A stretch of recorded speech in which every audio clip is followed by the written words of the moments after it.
Hi everyone, you've tuned into Anime Huddle coming straight from Radio LUMS, and this is your RJ Namrah speaking. Welcome back to another episode with us, and this time we're going to dip into the science fiction realm of anime, and what better anime fits that description other than Neon Genesis Evangelion. So, let's touch on the plot a little bit first. Neon Genesis Evangelion, also called Evangelion or just Eva, was released in 1995 and created by Hideaki Anno. The story revolves around Shinji Ikari, a 14-year-old tasked by NERV, a secret organization, to pilot a giant humanoid robot called an Eva in order to defeat mysterious alien-like entities called angels. And as the story expands, we learn about two other pilots, namely Rei and Asuka, who, together with Shinji, continue to battle against a seemingly endless number of angels. The background for the story goes a bit like this. In the year 2000, a cataclysm called the Second Impact occurred, which destroyed more than half the population on Earth. The official reason for the phenomena is fed to the public as a result of a meteoroid hitting Antarctica, which led to a chain of catastrophic events one after the other. Tsunamis, alteration in the Earth's axial tilt, geopolitical conflict, nuclear war, along with other changes occurring by large in society and government. However, the real reason for the Second Impact is connected to an elusive organization called Zile, which also has control over all world governments and organizations. Zile happens to be sponsoring the experimentation of these angels, and the contact with them was actually what caused the Second Impact. Alongside that, you've got the organization NERV, which was ordered by Zile to destroy the remaining angels, but they have a secret objective. The commander, Gendo Ikari, who is also Shinji's father, is heading a mission called the Human Instrumentality Project, in which all human minds would combine to create a singular existence, with the hopes of erasing individual flaws, struggles, pains with this alleged balance. So, Evangelion does happen to have a very grand and complicated plot, but in this episode, we're only going to be talking about how the mecha genre was represented in Evangelion, a few of the themes and a breakdown of the psyche behind them, and delve into all the different endings that the show has, since, in case you don't know, Evangelion officially has 3 endings, one in the anime and the rest in movie form. And to finish off, we're going to delve into how the representation of all these aspects created a uniquely rich and realistic narrative in the Evangelion universe that we can all relate to in some way or the other. While the anime Evangelion is a part of the science fiction category, it more specifically belongs to the mecha genre within that. Mecha, explained at its simplest, focuses on mechanical innovation and is characterized commonly by the premise of people controlling some form of machinery, like robots, cyborgs, androids, and space stations. The term originates from Japanese, from the English loanword mechanism or mechanical, and so it's the shortened version of that. The key takeaway from the genre is human manipulation with machines, and its vastly imagined scale of that. Elements of mecha vary a lot depending on the direction of the series. You've got your humanoid robots in Astro Boy, Obadiah Stane's armor, the Ironmonger from Iron Man, walker types in Star Wars, and a lot of other examples. The genre itself became popular in Japan following the end of World War II, as the country began to experience inflated technological and economic growth. And we can see this corresponding with the vast imagination of technological possibilities and the dilemma of such advancement in mecha works. For example, mecha of the 1950s viewed technological advancement with hope and enthusiasm, while in the 1990s, a very dark and pessimistic approach was taken. But coming back to Evangelion, this took the classic concept of piloting a mecha and transformed it into a much more serious exploration of the human psyche. So, the show utilizes the themes of earlier mecha series as a foundation, and it builds upon them, by combining the existential question of life and the continuous struggle of the human soul to find meaning in that life. Whereas previous mecha anime used robots and cyborgs as a tool with which to write about the larger story, Evangelion made the Evas and their pilots struggle to understand themselves as the central focus. So the story may start off with an existential threat from angels, but the audience later begins to understand that while these angels are meant to absolutely be defeated, the focus of the show is really on how every battle is affecting the psyche of Shinji, Rei, Asuka, as well as exploring the various problems of the entire cast. And the physical design of the Evas is also a bit unique in this. Rather than the standard robotic design we might be used to seeing, Evas are a combination of human and machine. And there's also a dichotomy to their existence. Take the time when Shinji's Eva is forced to kill another one, containing Shinji's friend as the pilot, and he resigns for being forced to inadvertently hurt his friend. And as a result, Nerve is unable to operate Eva.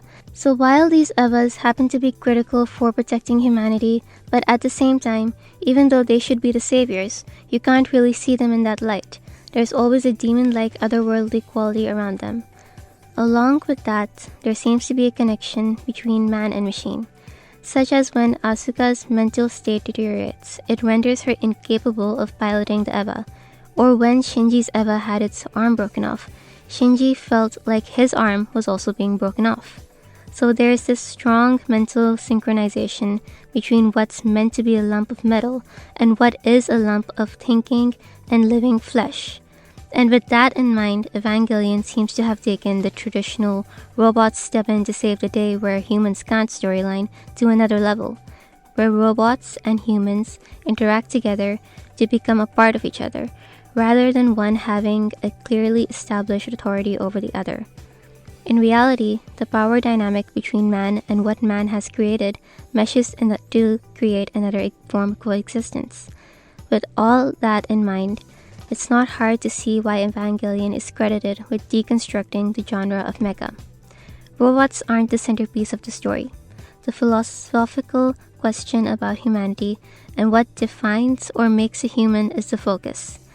While Evangelion certainly wasn't the first anime to bring in such a rich and deep layer to the narrative, it was definitely the first to achieve critical acclaim and success to the degree it did, and still does today, having been brought to Netflix as a result in 2019. So having talked a bit about the mecha aspect, let's move on to the key ideas presented in the show. Evangelion is jam-packed with philosophical and psychological theories and themes. Most commonly, it talks about an individual's purpose in life, the reality of the struggles of each individual, and how these type of concerns evolve over time. For the sake of our sanity, we're only going to briefly talk about a couple of things today. Firstly, philosophically speaking, Evangelion has influenced heavily by certain philosophers. One of them is Arthur Schopenhauer. His theory of the hedgehog's dilemma is referred to throughout the show, and also was the title of episode 4. The theory goes a bit like this. You've got a situation in which these porcupines are gathered together on a cold day, and they try to get closer to each other to get warm. But since porcupines are animals covered by very sharp spikes, they end up having to scatter apart since they keep pricking each other. Here's the thing though. They're freezing cold, so they keep repeating this cycle of huddling together and dispersing as soon as they hurt each other, until they finally realize it's better to keep at a bit of distance from each other. This was meant to be a metaphor for human intimacy, in which you keep your distance even though you've just barely scratched your need for connection with another person. But at the very least, you're close enough so that you won't get hurt or hurt someone else. As Schopenhauer puts it, a man who has some heat in himself prefers to remain outside, where he will neither prick or the other people nor get pricked himself. Specifically in episode 4, this idea was meant to be an explanation for Shinji's character, in which he doesn't open up to others, is scared or can't make friendships, and every action he took so far didn't seem like he actually wanted to do any of it, like pilot the Eva. But at the very least, he's a bit closer to having some sort of a personal relationship with his father through doing that, even though they're both at a strict distance from each other. So, he withdraws from other people. And this is something that intensely bothers his new caretaker, Misato. And even though Ritsuko, who is a chief scientist at NERV, tries to explain why Shinji is the way he is to her by using the hedgehog's dilemma, all she says is, Part of growing up is trying again and again, using trial and error to work out the right distance to avoid hurting each other. What Misato said isn't wrong, but the idea of the distance still exists here. We see this in her own character. She hasn't got it all figured out either, just like Shinji, except in her case, when she does get close, she immediately pulls away. That, to her, is the way you can supposedly become close to another person. But obviously, it doesn't work that way, and it's just a fancy defense mechanism disguised under the concept of achieving maturity and adulthood. We see this illustrated in episode 4, where Misato's attempts to push Shinji out of his shell don't work, and whatever she asks of him or says to him just causes him pain, and her awareness of that causes her pain in return. She isn't able to reach him because of the distance they're both keeping in between, and that's why she isn't able to convince him to not resign from being a pilot. She said, "The hedgehog's dilemma, the closer we become, the more deeply we hurt. Now I understand. I finally understand he can't let others know how he feels in any other way." But where Misato fails, his classmate Doji succeeds. The whole reason why Shinji wanted to resign in episode 4 to begin with was because in the aftermath of him fighting an angel, Doji's sister got hurt. And although it wasn't Shinji's fault, for that Doji beat him up regardlessly. But eventually, Doji realizes his mistake, apologizes to Shinji, and asks him to hit him back in turn. In a way, this scene was the perfect overcoming of the hedgehog's dilemma. Both Shinji and Doji bricked each other, but instead of festering in those wounds, there's the acknowledgement of yes, we hurt each other, but it's okay. It is what it is, and we can still be friends. We can also see another Schopenhauer's concept reflected in how Evangelion depicts humanity, the concept of the will. Schopenhauer's idea of the will was that it's more accurately a life force, the origin of all there is in the universe. That is, the will to be, the will to exist. And this is something that's universal. Before separating into each being and driving our physical actions, from affecting plants to human beings. But since Schopenhauer was a pessimistic scholar, which you can see reflected in his works, he wasn't exactly your happy-go-lucky guy. He took this idea further and said that it is this will that is what is driving human beings to accomplish their goals and survive another day. That is what causes human suffering. Since the will is something that separates into all of us, it creates our own individuality, and our individual will is what causes us pain, suffering, loneliness, constant dissatisfaction, and so on.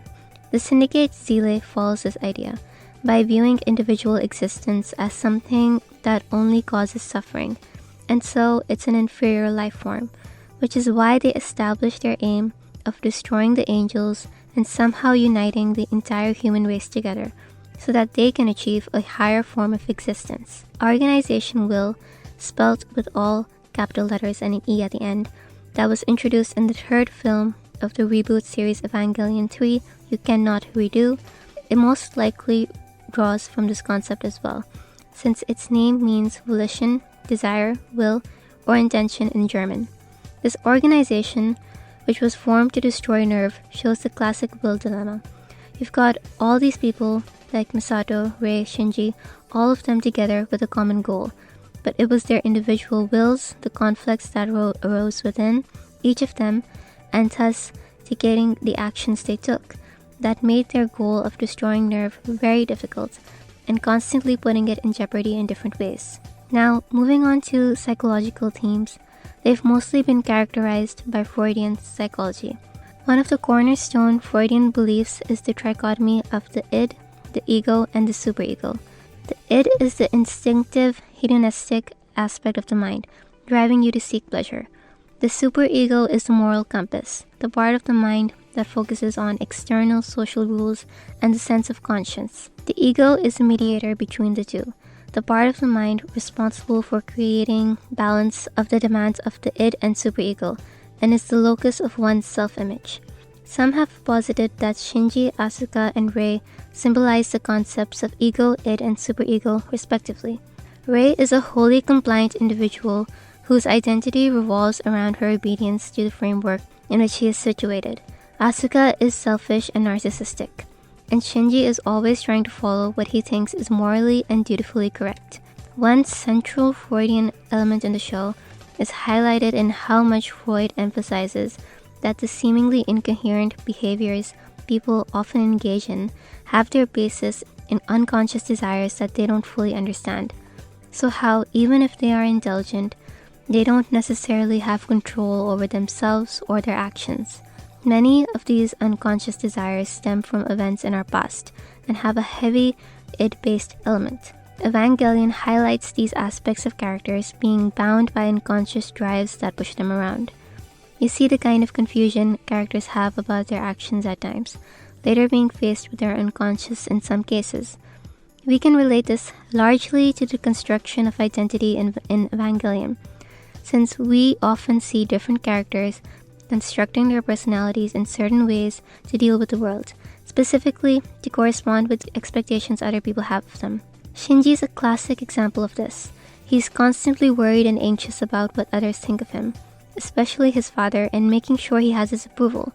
We also see a lesson to the characters here. None of them are able to communicate properly as a result of their unconscious, which heavily has to do with their past traumas. Evangelion highlights the consequences of not being able to communicate and thus form healthy relationships with people.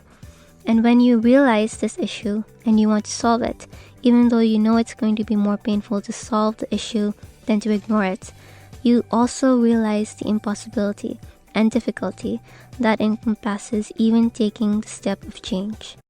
Now, one of the reasons why Evangelion has been so debated and subject to controversy is regarding its ending, or better put, lack of one.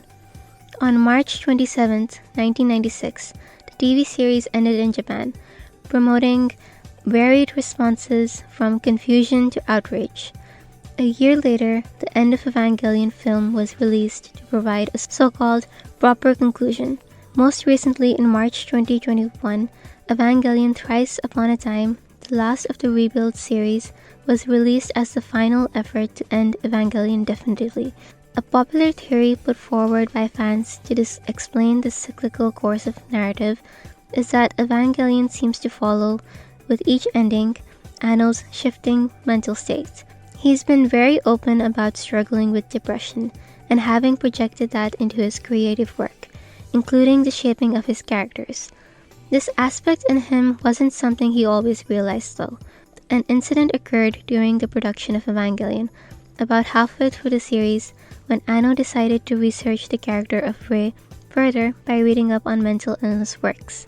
And within the book he read, instead of finding material for Rei, he discovered a shocking revelation, that he himself had been struggling with symptoms of depression for years, but had never been able to find the language for it, nor even think of seeking clinical help. So post episode 16, we see this clear change in state of mind of the creator reflected in the direction of the show. Evangelion became a trauma fest and tragedy galore.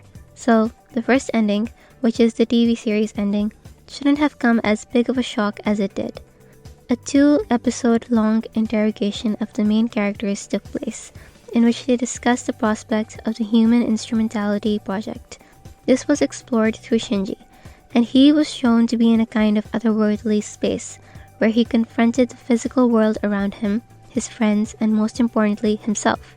In the end, he's congratulated by everyone for seemingly being able to accept the conflicts in human existence, and just be able to live, therefore achieving instrumentality. It's a happy and optimistic ending for a show that was largely depressing and nihilistic. But its criticism doesn't just come from the pessimists of our world. There are some practical things that were glossed over here. We might have completed a lengthy exercise in introspection and successfully gotten into the characters' heads completely, but what about the actual plot? There wasn't any context given for what occurred either. What happened to everyone? Where'd their bodies go? What does instrumentality externally look like? And so, with this intense criticism in mind, the second ending was created through the film End of Evangelion. The film acted as a supplementary ending, and was definitely the climax that many fans had wanted to see. It took a lot more of the more showy elements of the TV series, which made it so appealing, along with good pacing, and created a well-rounded film. You also got the resolution of the various plot threads pertaining to the Third Impact and Human Instrumentality project, as well as many of the characters' motivations to their conclusions. With all that said, however, End of Evangelion still holds the same key ideas as the original series ending.